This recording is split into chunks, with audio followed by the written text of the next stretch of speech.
They only want white people here. Because when we think about refugees who need immediate resettlement, expedited screenings, we usually think about people who are fleeing extreme violence, persecution, famine, war in places like South Sudan, Myanmar, the Congo, not white Afrikaners. See that chartered plane the Trump administration is sending? It's not going to collect refugees that have been sitting in resettlement camps for years, fully vetted, waiting to come to the United States to escape violence. No, it's going to South Africa to collect white people who claim they're being discriminated against. Why would they be getting discriminated against? Probably because they spent generations instituting legalized forms of racial segregation and discrimination called apartheid, aka Stephen Miller's wet dream. See, while the rest of the world after World War II saw that maybe racial discrimination not such a hot idea and favored more policies of integration and away from colonization, Afrikaners doubled down on that shit and instituted apartheid. Although it ended over 30 years ago, the social and economic legacies of apartheid continue today. South Africa is the most unequal country in the entire world, according to the World Bank, with white South Africans earning over 12 times what black South Africans do. But don't worry, we're going to make sure that the white Afrikaners who instituted generations of discrimination and segregation against black people get everything they need to get started here in the United States in their new life. This is a message for the 49 white Afrikaners that fled to the United States. I'm an Afrikaans-speaking white South African, and I have absolutely zero desire to go over to America. Number one, because there's no genocide happening in South Africa, is there, Lua? I mean, I'm white, and I live a pretty good lifestyle. Also, I don't think that moving over to America is going to give me the lifestyle that I've got here. But anyway, to you 49ers, well done to you guys for taking the leap. But for everyone else that's curious about the truth, there is no mass farm murders in South Africa. I'm eating pretty well. I'm getting my food from the shops. I haven't heard of... All right, guys. At the beginning of the video, we saw this lady saying that there is a whole bunch of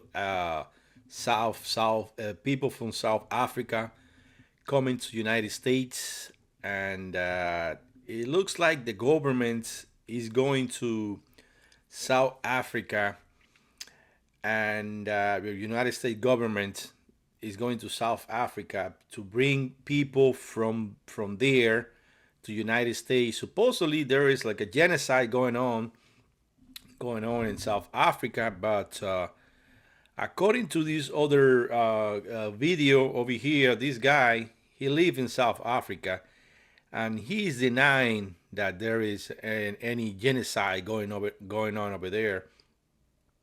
Apparently there's like 49 people from South Africa coming to the United States, and they are going to be living in farms that they used to belong to people in the United States, and because of the whole situation with the government, they lost their farm, and I think it was a setup. The government, it was a setup for those people in the United States to lose their land, their farm. And now they are bringing people from South Africa to the United States to take over that land. So let's continue watching the video. Of any farmers being brutally attacked or murdered, especially not racially motivated attacks. So there you go. I don't know what Donald Trump is up to, what he's saying, but this guy is just talking absolute nonsense. No one has ever said that there aren't murders on farms and small holdings in South Africa. What I have said is that the people that went over and took up refugee status as so-called oppressed, persecuted white Afrikaners are not commercial farmers, because commercial farmers have come out publicly and said they would not take up the offer of refugee status. They're staying in South Africa. So that's what is being said. I do not know why farm murders are brought up when we're talking about people that aren't farmers. Also, another thing is, when you live on a farm as a white person in South Africa, do you think you're exempt from crime? Or do you think that crime on farms and small holdings only affect white people and it's therefore racially motivated? Because I can tell you that is false. In August last year, Maria and Kudzai's husband went to go and dig for food on a dump. The food would have been pig food. All three of those people were shot. Maria and Kudzai died. Their bodies were thrown in a pigsty. Fortunately, Kudzai's husband crawled to the main road and was able to get help. Now, I want to ask you, do you think that that crime was racially motivated? Because, I mean, the alleged shooter and the other people that have also been arrested, two of them happen to be white. So the farmer is white, the farm manager is white, and then the person that assisted with moving the body is a black laborer. Do you think it was a racially motivated crime and it took place on a farm? Or was it a crime? Can we stop with a false narrative? Also, another thing is that if people really want to get to know about murders on farms and smallholdings, there is a professor in South Africa called Professor Zinn. He does extensive work, or has done extensive work. I think it's over 5,000 pages of work where he's even interviewed criminals involved in crime on farms and smallholdings. Let's start being honest. No, because the days of soothing and assuaging these fucking toddlers is done. We're done. We're not doing this anymore. If you guys want to sit here and be terrified of your fellow South Africans, that's your own fucking business. But I think it's time to stop making it everyone else's problem. You were invited to fuck off to America, and you're still here, crying and complaining, using actual victims to further your false narrative. Because we're not saying we don't have an issue with violent crime in South Africa. We are saying it is not a genocide against white people. And further to that point, black women are murdered, raped, and tortured at much higher rates than anyone in this country. And here you are, crying about a genocide against whites. If anything, if any argument is to be made, it is a genocide against black women. Because they die much more violently and at far higher rates than you. Stop this shit. We are not saying we don't have an issue with violent crime, but the solutions get diluted when we're constantly having to explain what everyone else already knows to be factually true to you people who are crying like babies, even though you were given the ticket out.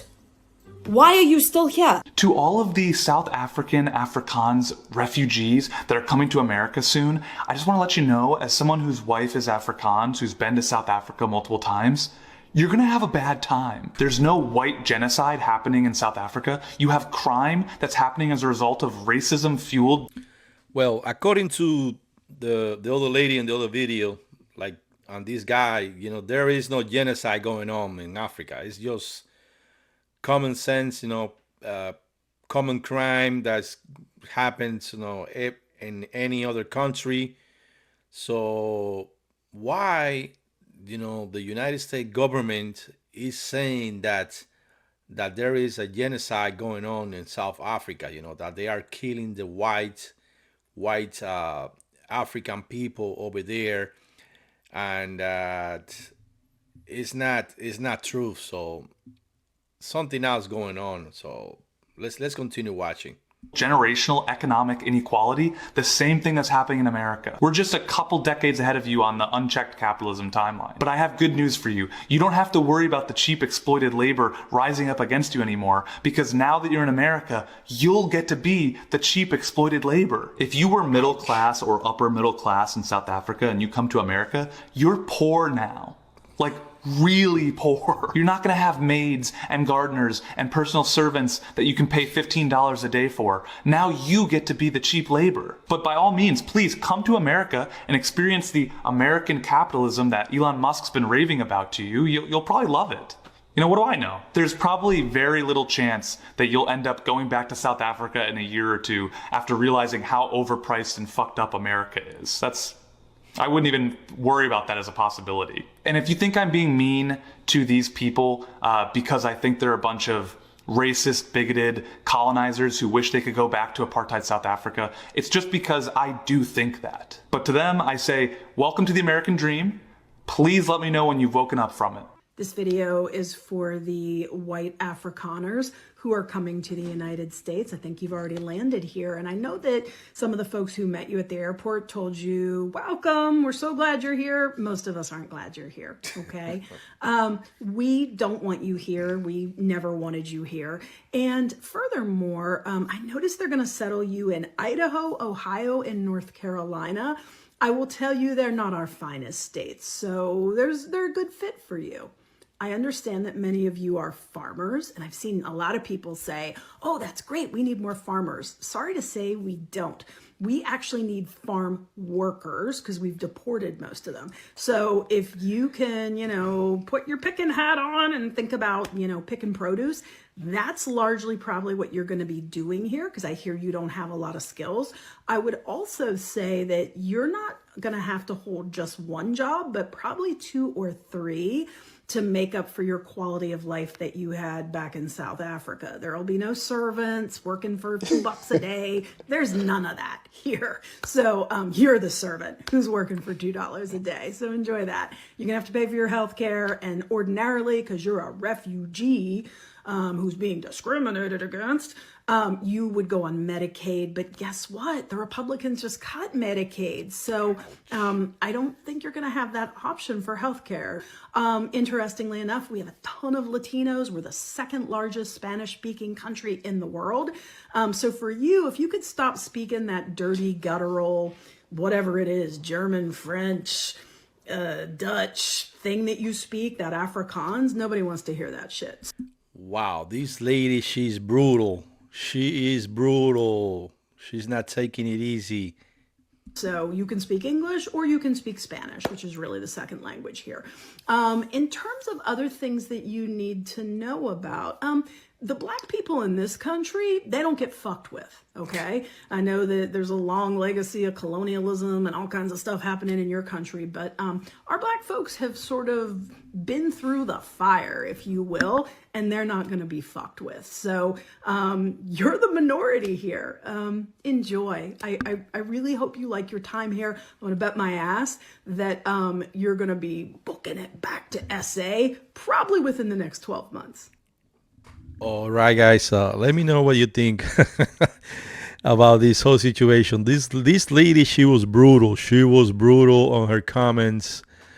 Obviously, she doesn't like that South African they are coming to United States to work supposedly in the farms. So let me know in the comments below what do you guys think about the whole situation, about people coming from South Africa to stay in the United States. And please support my channel by giving a thumbs up and subscribing, and see you guys in the next video. Bye bye and thank you.